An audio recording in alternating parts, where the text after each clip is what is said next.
I'm Hey, already dead Walter, are you inside. okay? Those were the first words that slipped I from her cracked lips when Mason I don't Coulter found know. her. The It all woman's happened revolver so trembled in her fast. blood-stained hand, barrel pointed straight at Mason's chest.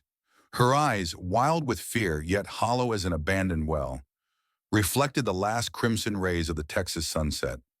Half dressed in torn garments, she crawled from the splintered remains of an overturned wagon, her skin a canvas of purple bruises and dried blood.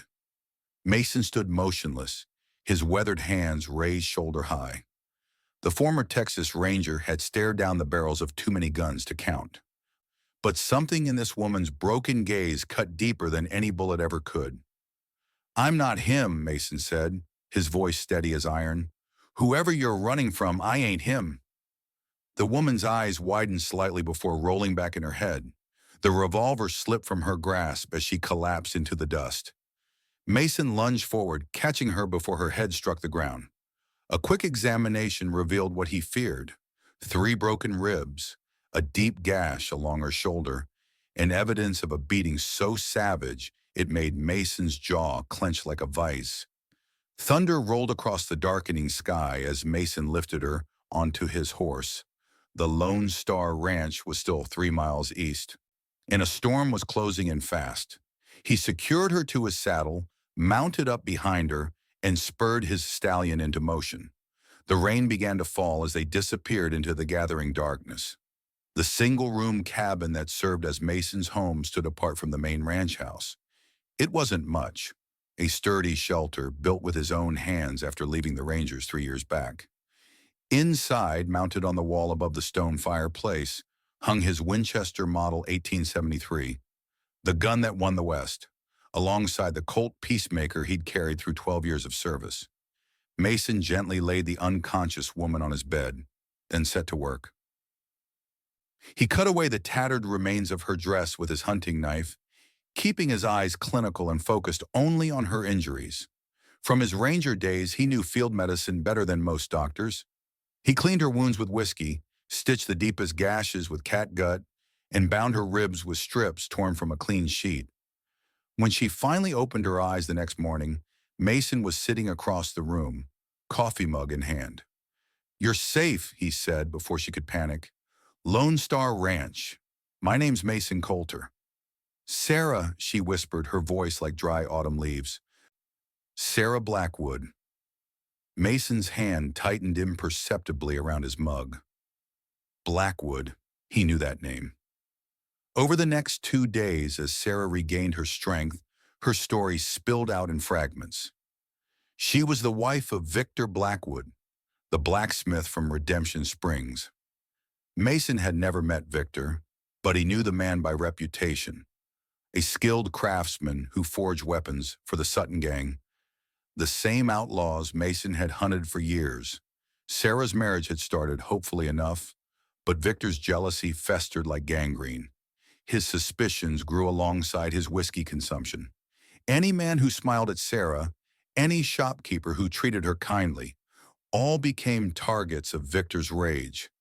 And when his fury peaked, it was Sarah who bore the brunt of his massive blacksmith's fists. "He left me for dead this time," she said on the third evening, sitting up for the first time. "Threw me in that wagon and told me to disappear. Said if I ever returned, he'd finish what he started."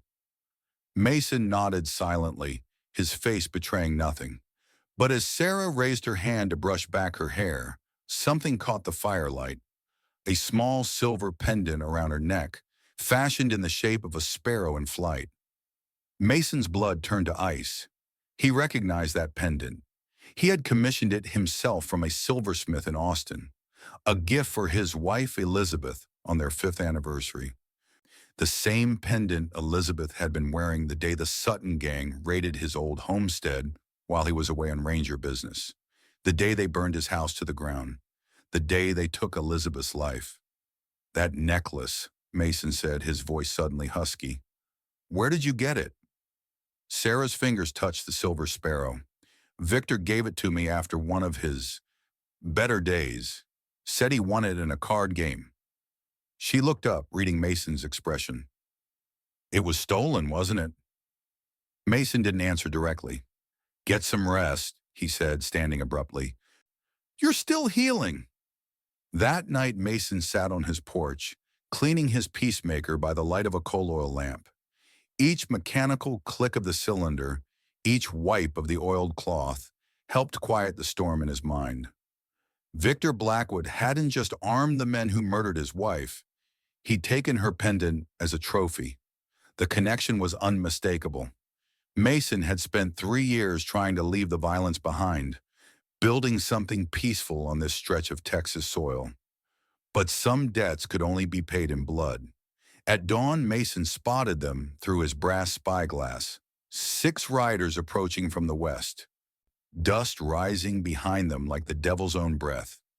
Leading them was a broad-shouldered man with a red beard, Victor Blackwood. Beside him rode men Mason recognized instantly from wanted posters, members of the Sutton Gang. Mason lowered the spyglass and turned to Sarah, who stood in the doorway, fear etched across her face. Get inside. Under the bed, there's a trap door. Root cellar. Stay there until I call. He walked to the gun rack, removing the Winchester and checking its action with practiced efficiency. He loaded his peacemaker and slid it into his holster. Then he strapped on the gun belt he hadn't worn in 3 years. Today, Mason said quietly, I'm not a rancher anymore. Today, I'm a ranger again. Victor Blackwood and his 5 companions spread out in a half circle before Mason's cabin. Their horses snorted and stamped in the morning heat. No one spoke for a long moment as dust settled around them. Mason stood on his porch, spine straight as a fence post, thumbs hooked in his belt, right hand inches from his Colt. He'd faced worse odds. The Sutton boys were deadly enough, but they lacked discipline, and Victor, for all his strength, was no gunfighter.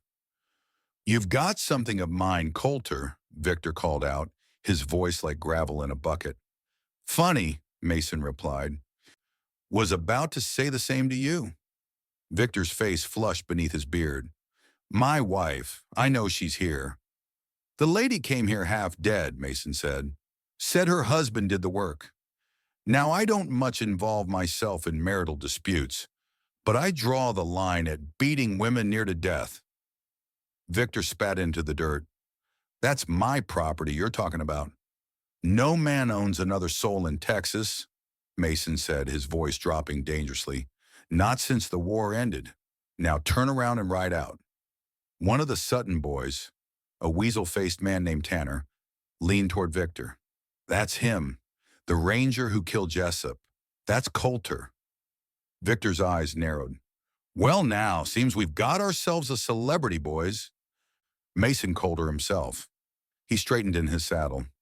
You know, Ranger, I've armed half the outlaws in 3 counties. Made good money doing it, too. Your wife's trinket there bought me a fine saddle. Mason's expression didn't change, but something shifted in his eyes. A coldness that made even Victor hesitate. Last chance, Mason said. Right away. Victor nodded to the men flanking him. Kill him. What followed was over in seconds, but would be spoken about in saloons for years. Mason's draw was a blur of motion, his Colt clearing leather before most men could blink. His first shot took Tanner in the chest. His second caught the outlaw on the far left in the throat. Mason was diving off the porch as the remaining 4 opened fire, bullets splintering wood where he'd stood a heartbeat earlier. Rolling beneath the porch, he came up firing through the slats. A third man fell from his horse, clutching his shattered knee. The remaining Sutton boys scattered for cover as Mason sprinted to the corner of the house. Victor, no fool in a firefight, was already spurring his horse toward the trees. This ain't over, Coulter, he shouted over his shoulder. I'll be back with twice the men. Mason could have taken him with the Winchester, but something stayed his hand. This wasn't just about justice anymore. It was personal, and personal killings deserved to be done face to face. You need to learn to defend yourself, Mason told Sarah the following morning, leading her to a clearing behind the cabin. In his hand, he carried an old Colt Navy revolver, smaller than his peacemaker, better suited for her hands. I've never fired a gun, she said, eyeing the weapon uncertainly. Time to change that. Over the next hour, Mason taught her the fundamentals: how to hold the revolver, how to sight down the barrel, how to account for the kick. He showed her how to load the cylinders, how to clean the action. Most importantly, he taught her when to shoot. Don't pull unless you're prepared to kill, he explained, adjusting her stance. Once that decision's made, don't hesitate. Aim center mass. Biggest target, hardest to miss. Sarah was a quick study. By midday, she was hitting the bottles Mason had arranged on the fence post with fair consistency. With each successful shot, her confidence visibly grew. "Why are you helping me?" she asked during a break, watching as Mason reloaded the Navy. Mason was silent for a long moment. 3 years ago, I was tracking the Sutton gang, he finally said. Had been for months. They hit a stagecoach, killed 2 guards. I nearly had them cornered when they doubled back. His voice grew tight. They found my homestead. Found Elizabeth, my wife. Sarah's hand went unconsciously to the silver sparrow at her throat. I arrived too late. House was still burning. Found Elizabeth in what was left of our bedroom. Mason's eyes had a faraway look. I caught up with them a week later. Got 3 of them, including Jed Sutton's younger brother. The rest scattered to the wind. The pieces fell into place in Sarah's mind. And my husband supplied their weapons. Mason nodded once. So I'm just a means to your revenge, Sarah said quietly. Mason turned to face her fully. You needed help. I gave it. That's the beginning and end of it. But Victor and I have unfinished business that goes beyond you. And he's coming back with the rest of the Sutton gang, I expect. What do we do? We can't face them alone. I know someone who might help, if he's still breathing. Former scout named James Lobo. Fought with me during the Comanche campaigns.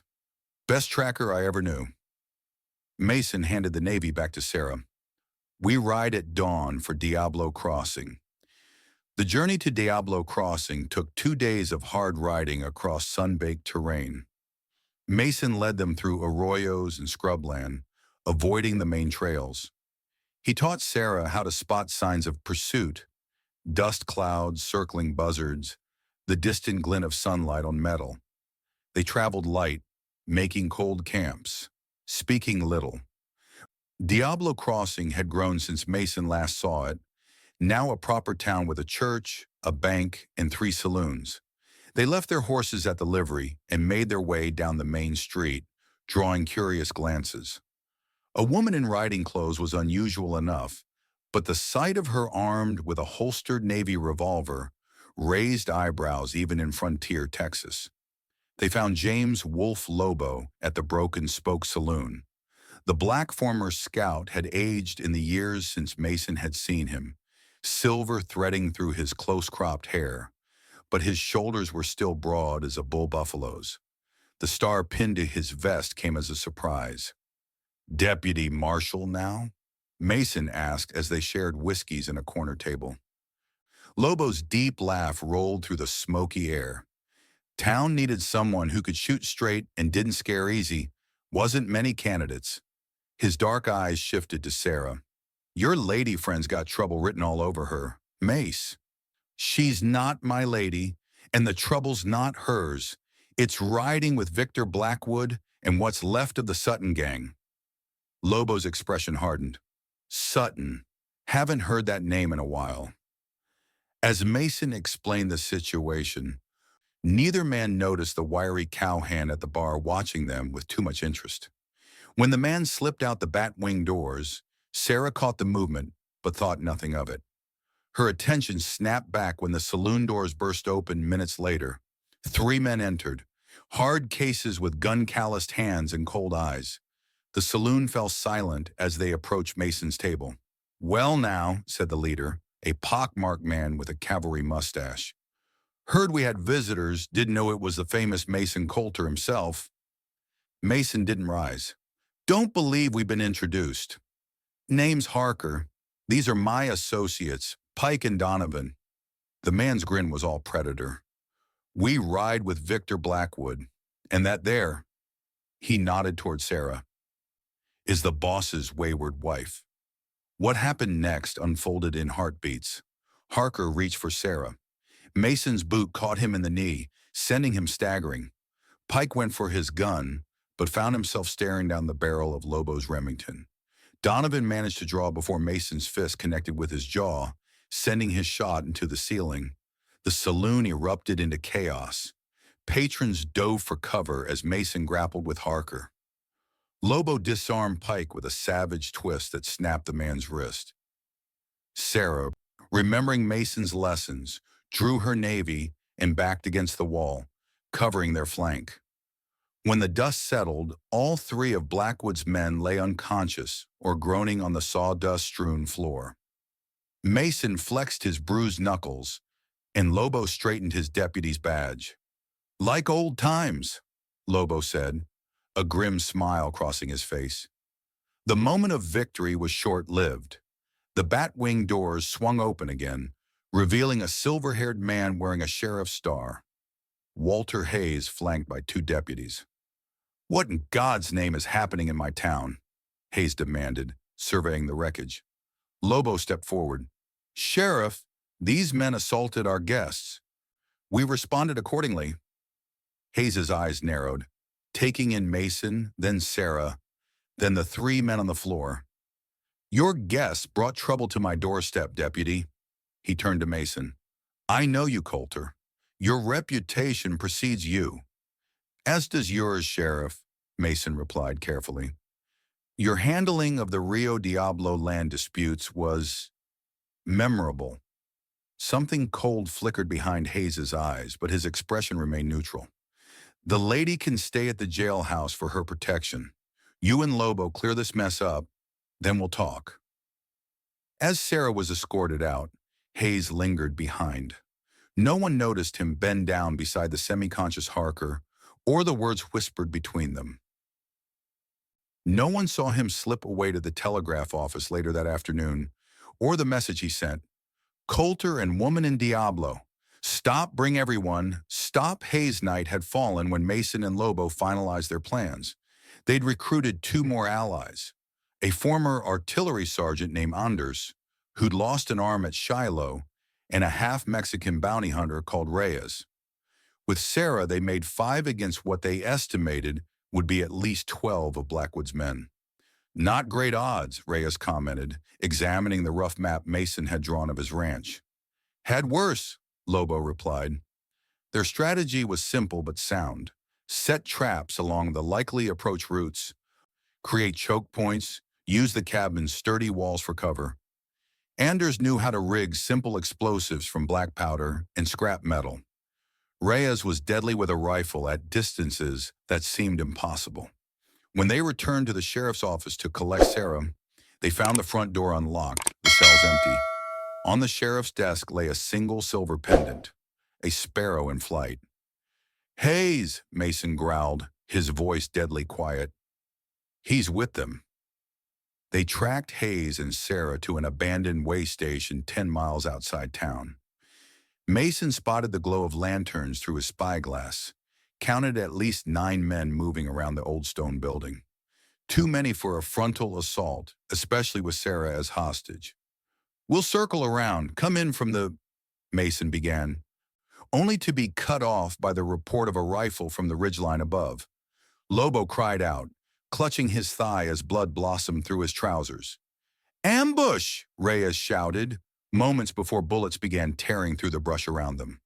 What followed was a desperate scramble through darkness. Mason half-carried Lobo as they retreated, Anders and Reyes providing covering fire. They became separated in the chaos.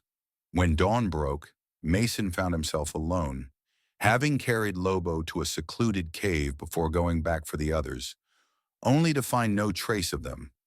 As he cautiously approached the way station again, a blow from behind sent him sprawling. The world went black. Mason regained consciousness, strapped to a chair in the way station's main room. His head throbbed where he'd been struck. Through swollen eyes, he made out Victor Blackwood standing before him, Sarah bound to another chair nearby.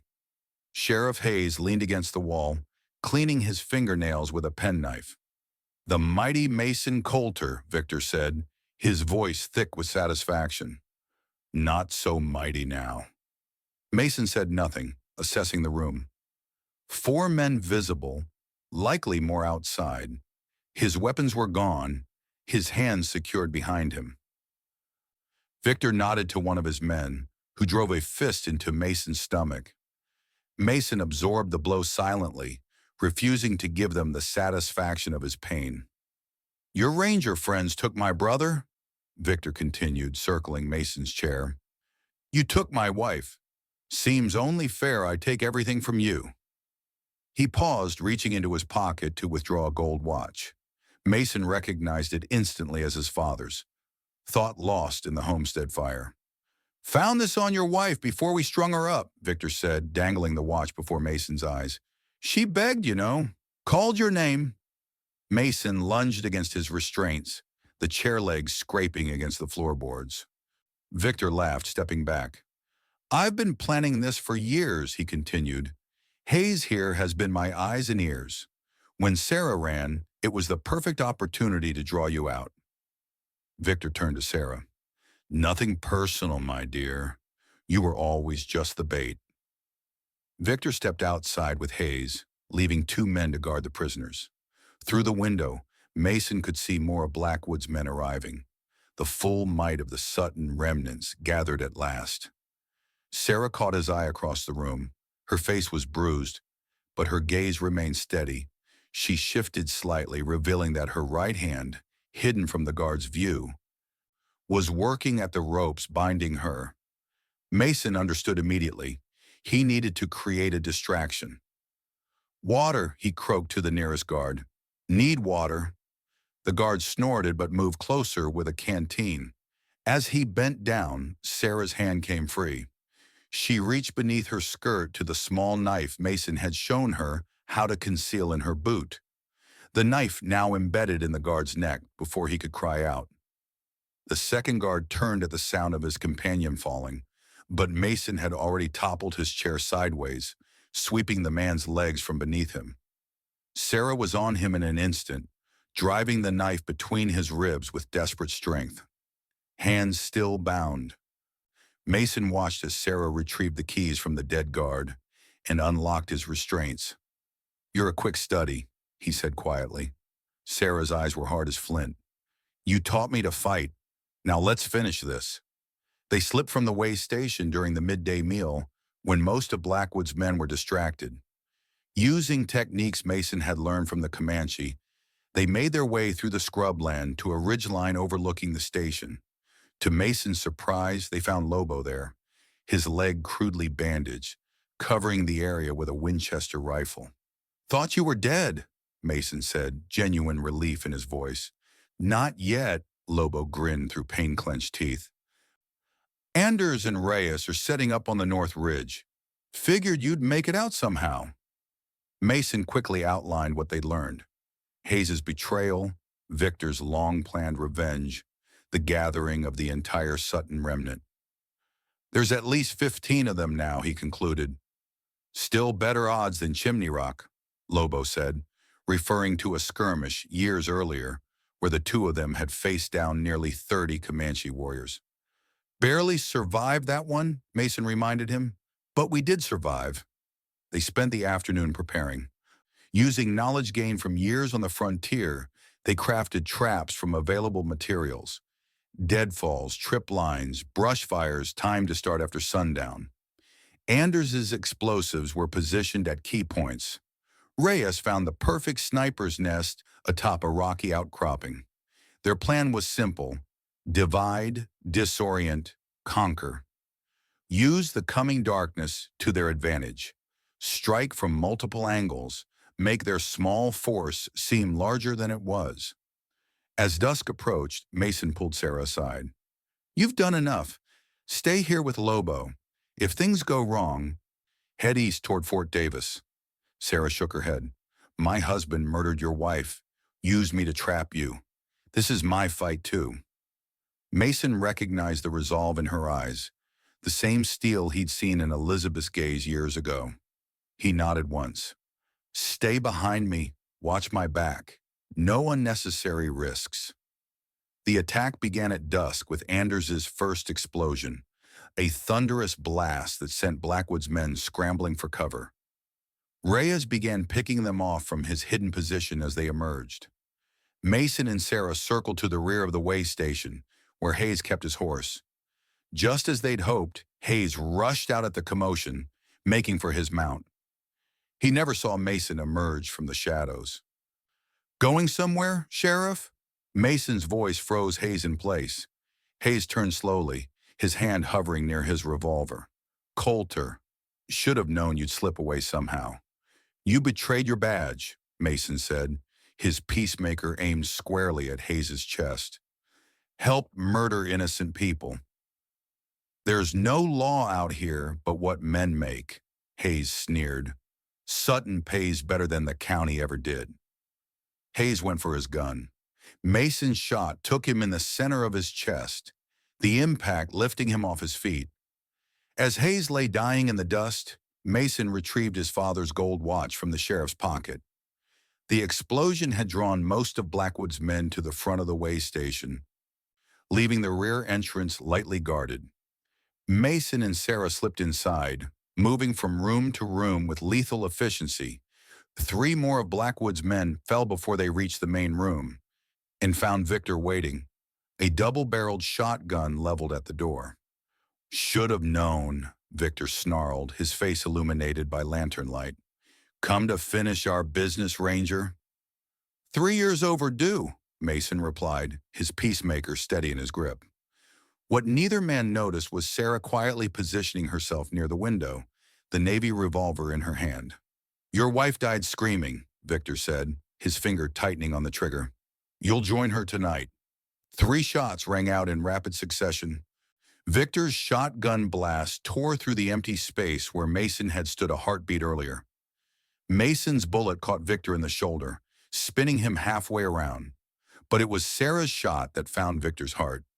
As Blackwood collapsed to the floor, Sarah stepped forward, her Navy still trained on her husband's body.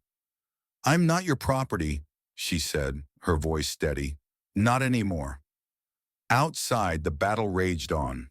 Anders's second explosion collapsed part of the way station's stone wall, trapping 4 of Blackwood's men beneath the rubble. Reyes continued his deadly work from the ridgeline, each shot finding its mark with uncanny precision. Lobo, despite his injured leg, had positioned himself behind a fallen wagon, creating a deadly crossfire. The remaining Sutton men, leaderless and under fire from 3 directions, began to scatter into the night. Some fled on horseback, others on foot. One group tried to make a stand behind the corral, only to be flushed out by a well-placed stick of dynamite from Anders. By midnight, it was over. The way station yard was littered with bodies. The building itself was partially collapsed, smoke rising from its burning roof. Mason stood in the center of it all, reloading his peacemaker as Sarah emerged from the main house. Victor's blood still spattered across her shirt. "It's done," she said simply. Mason nodded, but his expression remained troubled. "Not quite." From the darkness beyond the firelight, a slow handclap echoed. A tall figure stepped into view, a distinguished man in a tailored suit, incongruous amid the carnage. "Impressive, Ranger Coulter," the man said. "Very impressive indeed." Mason raised his Colt. "Judge Franklin Richards. Bit far from your courthouse, aren't you?" The judge smiled thinly. "I go where justice is needed, or in this case, where justice has been perverted." Richards snapped his fingers, and 6 men emerged from the shadows, rifles leveled. All wore deputy badges.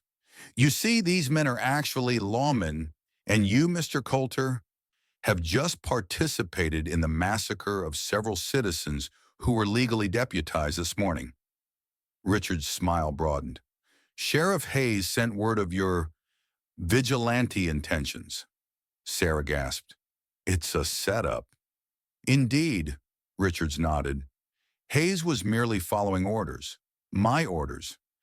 As head of the Territorial Circuit Court, I found the Sutton organization quite useful for maintaining order in my jurisdiction. Mason's mind raced. Richards was the true power behind the Sutton gang, not just protecting them, but directing them. It explained how they'd escaped justice for so long. "You're going to hang, Coulter," Richards continued. "You and your friends, all legal and proper, with signed warrants and a fair trial. Well, fair in appearance at least." Mason's peacemaker was empty. His Winchester lay somewhere in the dirt yards away. Lobo was wounded, Anders out of explosives. Even Reyes couldn't take all 6 gunmen before they fired. It was over. Then came the thunder of hooves. A dozen riders crested the ridge to the east, silhouettes against the rising moon.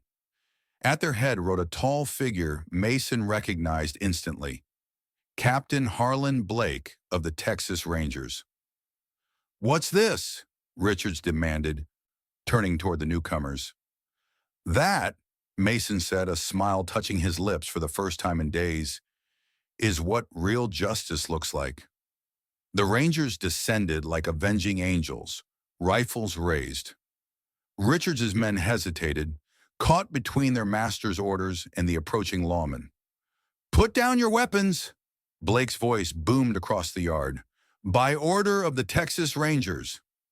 5 of Richards's deputies slowly lowered their rifles. The 6th, a lean man with a scar bisecting his face, swung his weapon toward Mason instead. "To hell with—" He never finished. A single shot rang out from Sarah's Navy, catching the deputy in the shoulder and spinning him to the ground. In the confusion, Richards made a dash for his horse. Mason tackled him halfway there, driving the older man into the dirt. They grappled briefly, Richards drawing a hideaway Derringer from his sleeve. Mason caught his wrist, forcing the small gun upward until it discharged harmlessly into the air. With a savage twist, Mason disarmed him, then delivered a crushing blow to the judge's jaw. "That," Mason panted, "is for Elizabeth." By dawn, the Rangers had secured the scene. Richards and his surviving men were shackled in a wagon bound for the territorial prison. Captain Blake stood with Mason, watching as Lobo's wound was tended by the company medic. "Got your telegram," Blake said. "Good thing you had Reyes slip away to send it." Mason nodded. "Wasn't sure it would reach you in time." "Almost didn't," Blake admitted.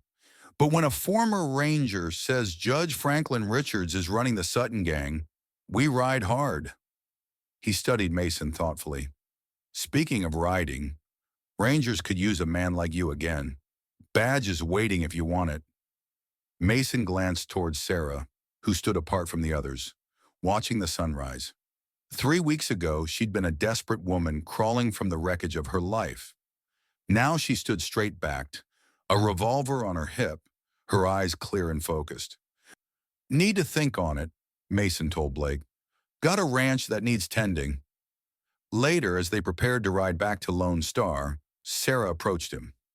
"They offered you your old job back." Mason nodded. "Been running from who I am for 3 years. Maybe it's time to stop running." "The ranch will need looking after," Sarah said. "If you're going back to the Rangers." Mason raised an eyebrow. "You offering?" "I need somewhere to build a new life. You need someone to watch your land." Her gaze was direct, businesslike. "Seems a fair arrangement." 2 weeks later, Mason Coulter pinned on the silver star of the Texas Rangers once more. The ceremony was brief, a few words, a handshake from Captain Blake, nods of respect from fellow Rangers. Lobo was there too, leaning on a cane but standing proud in his deputy's uniform. That evening, Sarah walked with Mason to where his packed horse waited at the Lone Star Ranch. She'd already moved her things into the main house, had already begun making improvements to the ranch that Mason had neglected. Fields that had lain fallow for years were being plowed again. Cattle once more grazed on the north pasture. "This suits you," she said, straightening his coat. Around her neck hung the silver sparrow pendant, a symbol not of ownership now, but of remembrance and rebirth. Mason checked his peacemaker one last time, adjusted the Winchester in its saddle scabbard. "There are lines men shouldn't cross," he said, mounting his horse. "For those who do, you'll be waiting," Sarah finished for him, a slight smile touching her lips. Mason nodded, touching the brim of his hat. "I'll be the final frontier." As he rode toward the horizon, Sarah stood on the porch of what was now her home, the Colt Navy secure in its holster at her hip. Behind her, Anders was busy rebuilding the barn's roof, while Reyes mended fences in the south field. The bounty money they'd received for the Sutton gang had been enough to hire them on permanently. She was no longer a victim, no longer property. Like the silver sparrow at her throat, she had found her wings.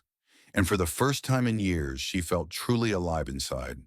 Mason, meanwhile, rode with purpose in his stride and clarity in his heart. The grief would never fully leave him. Elizabeth's memory would always remain. But in saving Sarah, in bringing down the men who had taken everything from him, he had found something he thought lost forever, a reason to keep riding, to keep fighting.